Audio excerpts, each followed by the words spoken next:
Hi Summoners, how's it going and welcome back to the RiftGuides WildRift video. I'm Kirks and today it's time for some controversial content. Combined tier list for low and HighElo. I can't wait to see the comments about how wrong we are, maybe we can read them together later on, let's see. But for now, let's start with the video. We'll begin with the HighElo tier list first, and for the Baron lane we have Kayle as the pick of the patch. This champion is straight up not balanced and needs some fine tuning ASAP. In case you didn't know, she was bugged shortly after her release. The waves of her auto attacks after hitting level 10 had some unique glitched interaction with Runaan's Hurricane and caused its bolt to deal roughly 4 times of the intended damage. Sounds fun? Yeah, it was a lot of fun. Up until Riot decided to disable the item in order to fix the bug. Sadly enough, there was quite the hit towards Kayle's strength, but just joking, in reality, does it really matter? No, not really. She's still absolutely bonkers and probably the best character in the late game thanks to her kit. Imagine just turning a hypercarry into a walking bomb that cannot die. Yeah, great. But as broken as Kayle is, she also has her weaknesses. And if you want to learn more about the champion, you're more than welcome to check out our guide on her later on. And for our pick of the patch, we recommend the following items: Nash's Tooth, Rabadon's Death Cap, Lichbane, Void Staff, Hextech Gunblade and Gluttonous Boots plus a Stasis enchant. Alternatively, you can also go Gunblade first and then do the same build again. And now let's take a look at the entire tier list for the higher elo for the Baron lane.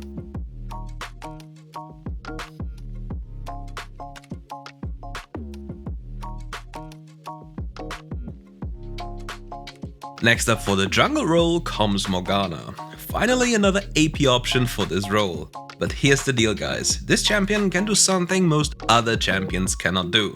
Clearing 4 camps without a leash under 1 minute and 25 seconds. Which means Morgana is going to be level 4 before getting to the Scuttle Crab. But what does this exactly mean for your relative power compared to other champions?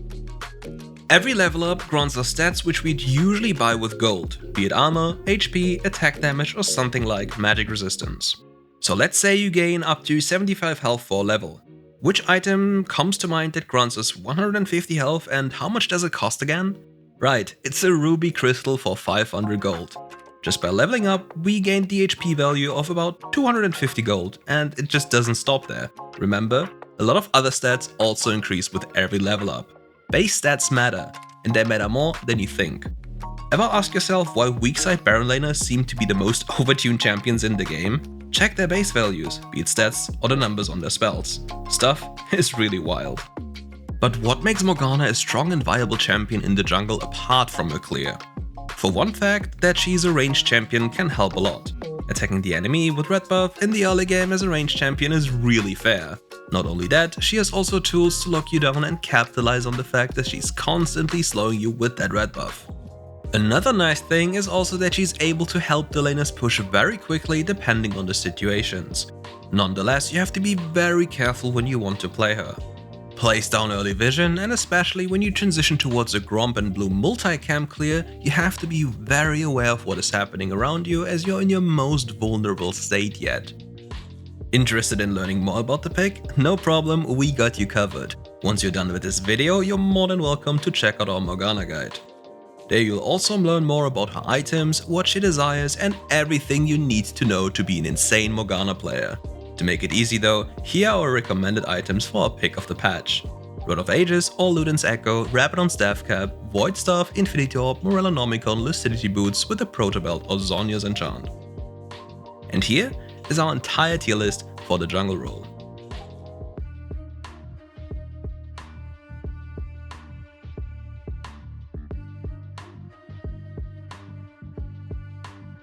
And before we continue with the video, let's talk about our question of the day.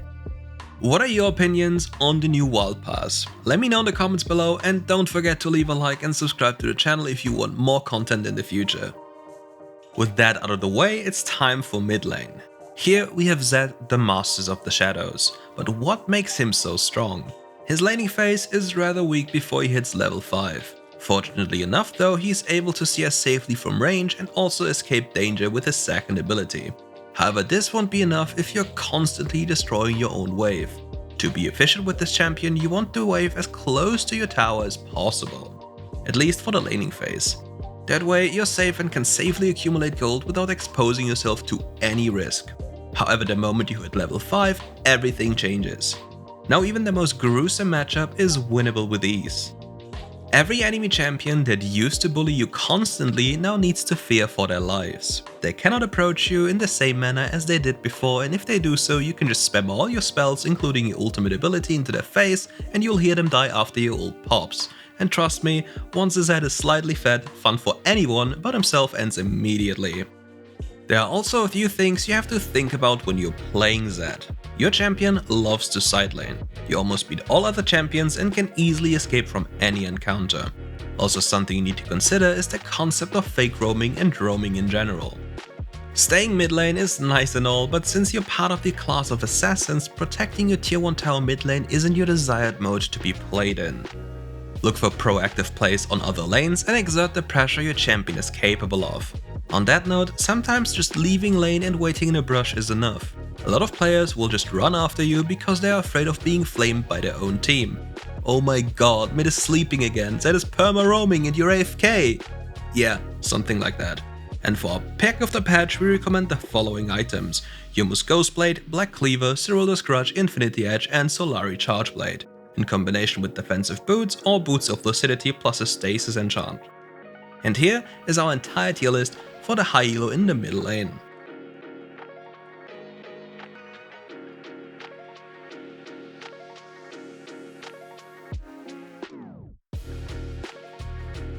Now it's time for some sad news for the AD carries. Mages have overtaken the Dragon lane. They are easy to play and always bring value to a fight, even if you struggle with mechanics. On top of that, they're also insanely strong against most of the normal AD carries due to their ability to nullify lane. All they have to do to achieve this is survive until their very first back. Once they've purchased their very first component, most of the time Lost Chapter, they're more than strong enough to deal with everything that's about to come. Therefore, look for a quick reset relatively early, otherwise you might end up starving yourself from being able to capitalize on a lot of opportunities. However, if you do it right, there's not much that can stop you, and the typical supportive doesn't matter anymore as well. They may wander off to any place they desire because we have something that most AD carries don't have: wave clear. So forget all the past trauma from support players that left you in pain because you're independent now.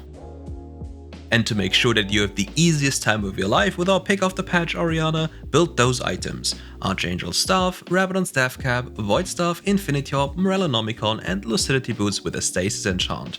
Alternatively, you can also build a Lich Bane instead of the Morello or the Infinity Orb. It's a lot of bonus damage with a lot of AP we have.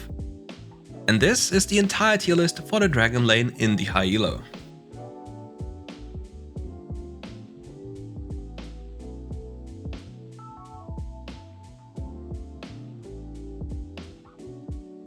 Last but not least, for the HighElo tier list comes the support role, and here we have Rakan for you. This champion is just too cracked when it comes to finding engages. He has an easy time closing any gap, and while he's doing so, he is also dishing out quite the fat amount of damage. Especially when the Rakan player is running Electrocute, you're most likely going to see some crazy stuff. Maybe even a straight up one shot on a squishy champion. During laning though, Rakan has to relax a little bit. He is a committal champion that is forced to expose his body to a lot of danger while going in. However, he also has the tools to quickly get away from danger if an ally is close enough. So unless you're playing Xayah Rakan, you should probably wait until level 2 before you do anything too fancy. After that, you're free to do whatever you want, and once you hit level 5, it's game time. Tagging any enemy champion with your ultimate ability is going to guarantee the Grand Entrance's hit, which means that the enemy champion is probably going to disappear rather soon. And to make sure that you're able to deal the most damage possible, we recommend the following build for our pick of the patch: Rod of Ages, Zeke's Convergence, Ardent Sensor, Staff of Flowing Water, Rabadon Staff Cap and Defensive Boots plus a Stasis or Locket Enchant. And here is our entire tier list for the support tier.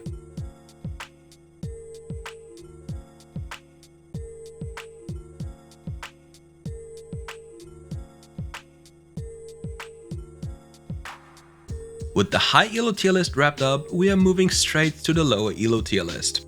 We got champions for days, and if you want some free Elo, you should always consider picking the strongest champions for solo queue.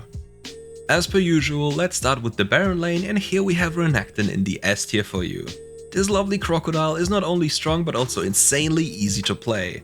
During the laning phase, he's an obnoxious bully that literally munches up his opponent with his strong jaws, at least from level 2 onwards. On level 1, the crocodile is probably the most vulnerable when it comes to laning, but after hitting level 2 and finally 3, things are going to change rather fast. Pay close attention to the Fury bar and look for traits that include your empowered second ability. Your typical trading pattern is really oppressive, fast and unfair at the same time, so make good use of it. And here's our entire tier list for the Baron laners.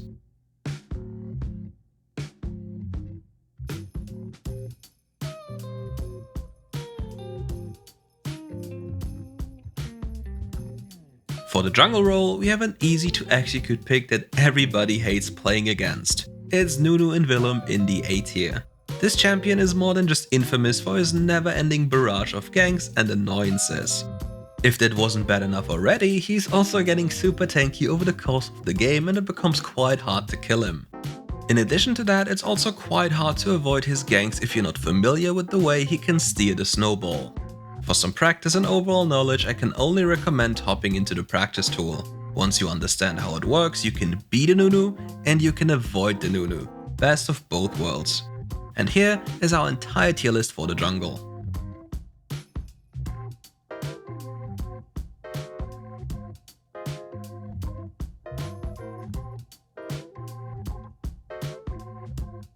The next relaxation pick comes for the middle lane, and here we've picked Brand for you.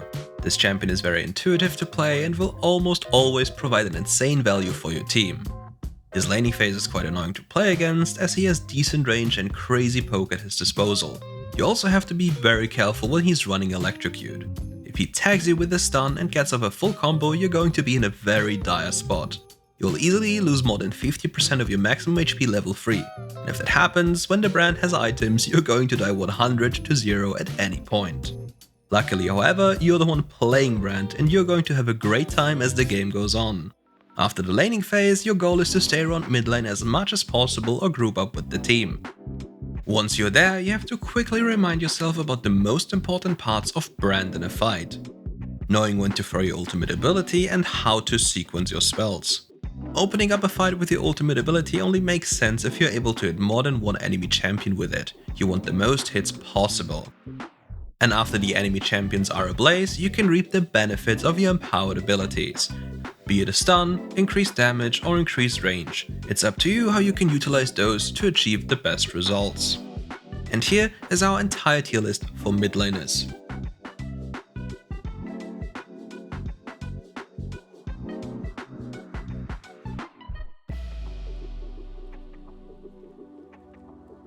Now onwards to the AD carry role, and here we have some classic pick that will always be the demon of lower elos, Jinx. Her easy to play kit and her resetting nature allow her to take over games after getting a single kill. To add insult to injury, her insane rage also makes up for mechanical mistakes and allows her to safely influence the fight from a massive distance. Combining her rockets with the Runan's Hurricane further increases her damage by quite a lot again and give her even more power when it comes to carrying games. And here is our entire tier list for the Dragon laners.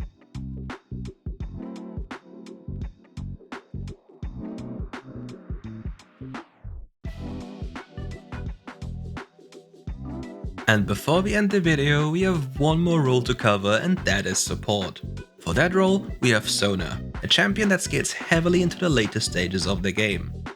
She might be very fragile in terms of survivability, but that isn't the biggest of problems considering you're not playing against the very top of the ladder. Enemies will simply not understand what to do against your champion and you're able to safely heal your allies from distance.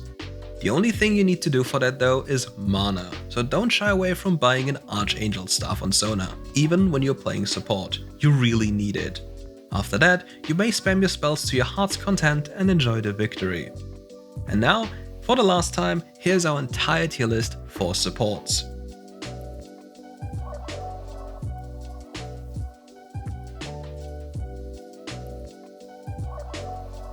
And that concludes today's video. Thank you all for watching, and if you enjoyed the video, make sure to leave a like and subscribe to the channel for more upcoming RiftGuides content. See you soon.